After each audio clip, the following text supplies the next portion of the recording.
നമ്മൾ ഏറ്റവും ബഹുമാനിക്കുന്ന തങ്ങൾ കുടുംബം, ആ തങ്ങൾ കുടുംബത്തിലെ അടുക്കളയിലെ അവരുടെ ഭാര്യമാർ 90% പെണ്ണുങ്ങൾ വഹാബിച്ചികളാണ്. ആർക്ക് തെറ്റ് പറ്റി? തെറ്റ് ആർക്ക് പറ്റിയാലും തെറ്റെന്നേ മനസ്സിലാക്കണ്ടോ.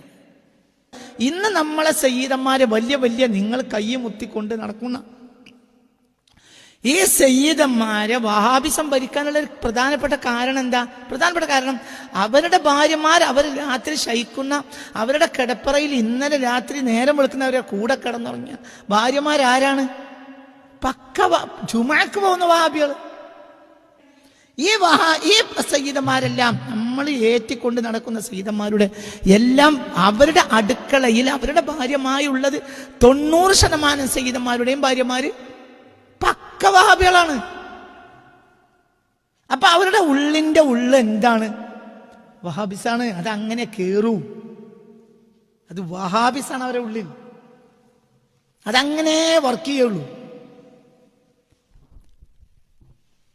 ആ വഹാബിസത്തിലേക്ക് ആധുനിക വിദ്യാഭ്യാസം കൂടി കയറി വന്നപ്പോൾ അതെന്തായി മാറി?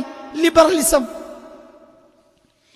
നിങ്ങൾ കേട്ടത് മുഴുവനും കൂടി വഹാബിസല്ല, ലിബറലിസാണത്.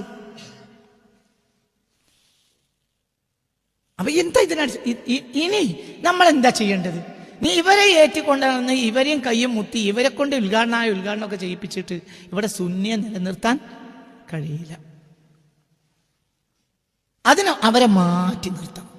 അവരെ ബഹുമാനിക്കും വേണം, അവരെ ബഹുമാനിക്കണം. ഞാൻ പക്ക വഹാബിയാണെന്ന് അവർ പരസ്യമായി പറയാത്ത കാലത്തോളം അവരെ നമ്മൾ എന്ത് ചെയ്യേണ്ടി വരും?